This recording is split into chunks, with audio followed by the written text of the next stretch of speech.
જ્ઞાનનો અભિમાન બહુ પતન. ભક્તિથી હૃદય દીન બને છે, ભક્તિથી જ અભિમાન મળે.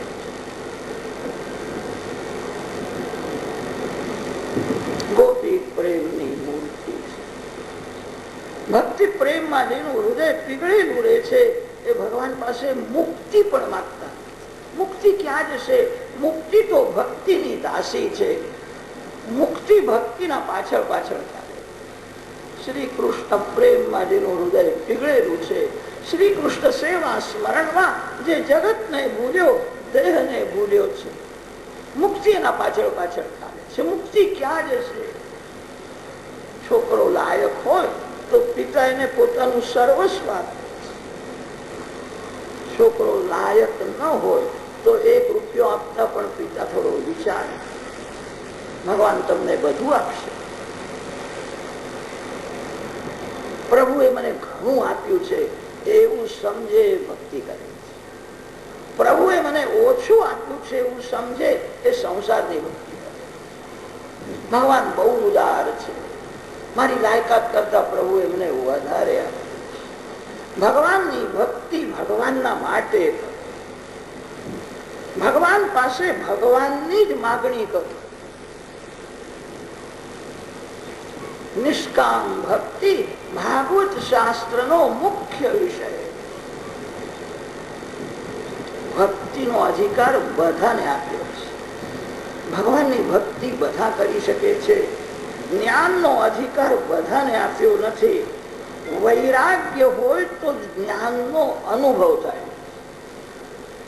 જ્ઞાન અનુભવથી સફળ થાય છે. અનુભવ વિના જ્ઞાન સફળ થતું નથી. જ્ઞાનનો અનુભવ વૈરાગ વિના થાય. તેથી વેદાંતના ગ્રંથોમાં અધિકારનો વિચાર બહુ કર્યો છે. સાધન ચતુષ્ટય સંપન્ન જે હોય એ જ બ્રહ્મ જ્ઞાનનો અધિકારી છે. અધિકાર વિના જ્ઞાન પચતું નથી.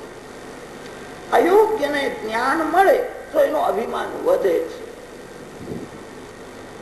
સુપાત્રને જ્ઞાન મળે જ સારું. જ્ઞાનનો અધિકાર બધાને આપ્યો નથી. વૈરાગ્ય હોય તો જ જ્ઞાન ટકે છે.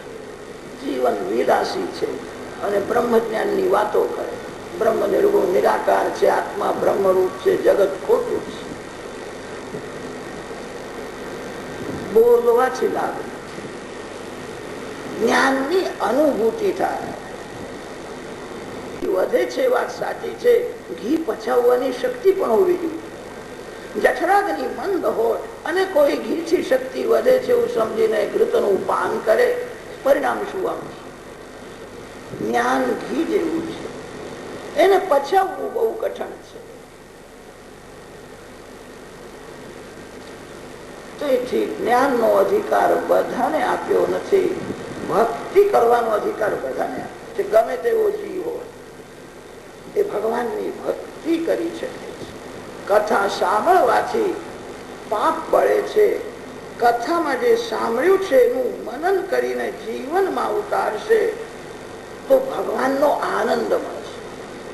કથા કરનારા ઘણા છે, કથા કરાવનાર, કથા સાંભળનાર ઘણા છે. કથામાં જે સાંભળ્યું છે તે મનન કરીને જેને જીવનમાં ઉતાર્યું છે. જ્ઞાન વધારવાની જરૂર નથી. જે જાણો છો એટલું જીવનમાં ઉતારો. શુશ્રૂષુભી કૃતિભી, જે જાણો છો તે જીવનમાં ઉતારો.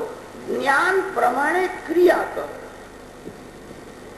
જે જ્ઞાન પ્રમાણે ક્રિયા કરતો નથી એની ક્રિયા પ્રમાણે જ્ઞાન થઈ જાય.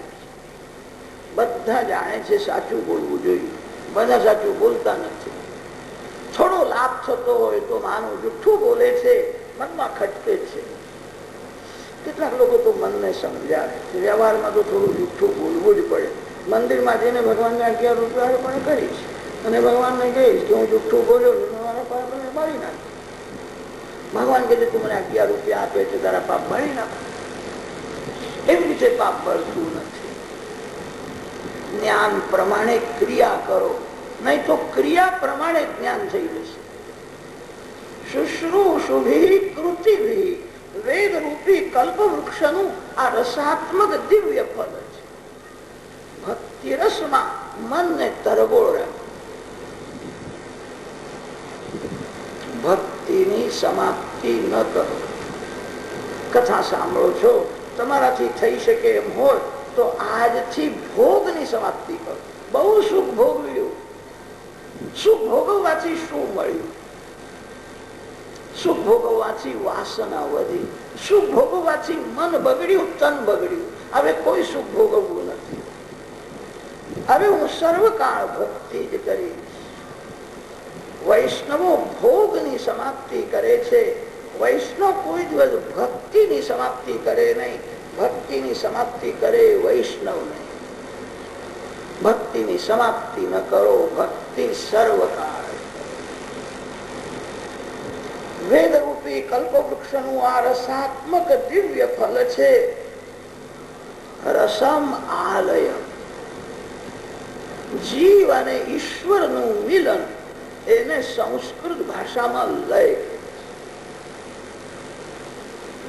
જીવનમાં છેલ્લા શ્વાસ સુધી ભક્તિ કરો. ભક્તિ પ્રેમમાં હૃદય તરબોળ રાખે. ભક્તિની સમાપ્તિ ન કરો. જે દિવસે આ શરીરની સમાપ્તિ, તે દિવસે ભલે ભક્તિની સમાપ્તિ થાય. જીવનમાં છેલ્લા શ્વાસ સુધી ભક્તિ કરવાની. જીવ ઈશ્વરનું મિલન થાય ત્યાં સુધી ભક્તિ છોડશો નહીં. પ્રસ્તાવનાના શ્લોકનો થોડો ભાવાર્થ વર્ણન કર્યો. હવે આ ગ્રંથનો આરંભ કરે છે. નૈમિષે નિમિષક્ષેત્રે ઋષયઃ શૌનકાદયઃ સત્રમ સ્વર્ગાય લોકાય સહસ્ર સમમાસત.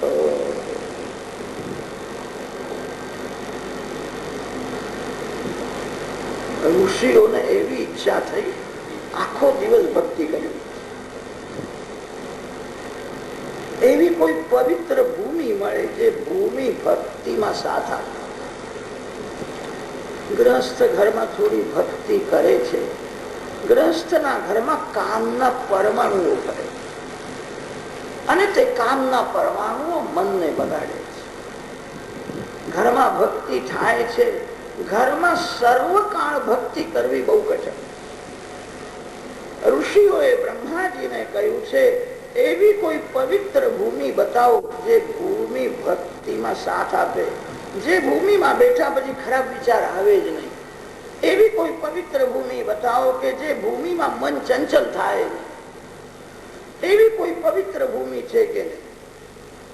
બ્રહ્માજીએ ઋષિઓને એક ચક્ર આપ્યું અને કહ્યું છે, આ ચક્રના પાછળ પાછળ ચાલો. આ ચક્ર જ્યાં સ્થિર થાય ત્યાં બેસી જાઓ.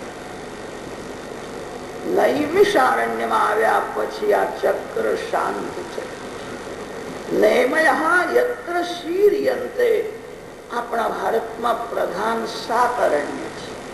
નૈમિષારણ્ય, ધર્મારણ્ય, ચંપારણ્ય, કામ્યકારણ્ય, દંડકારણ્ય, બદ્રિકારણ્ય. 7 અરણ્યોનું વર્ણન આવે છે. આ નૈમિષારણ્ય શ્રી અયોધ્યાજી પાસે છે. ગોમતી ગંગા છે. ચક્ર પુષ્કરણી તીર્થ છે. નૈમિષારણ્યમાં શૌનકાદિક ઋષિએ બ્રહ્મ સત્ર કર્યું. સત્રમ સ્વર્ગાય લોકાય. સત્ર તેને કહે છે જ્યાં બધા જ યજમાન છે. યજ્ઞમાં એક જ યજમાન હોય છે અને સત્રમાં જેટલા બેઠા છે તે બધા જ યજમાન. યજ્ઞનો અર્થ એ છે જ્યાં 16 આની ફળ એકને જ મળે એને યજ્ઞ કહે છે. જ્યાં ફળમાં વિષમતા છે એને યજ્ઞ કહે છે.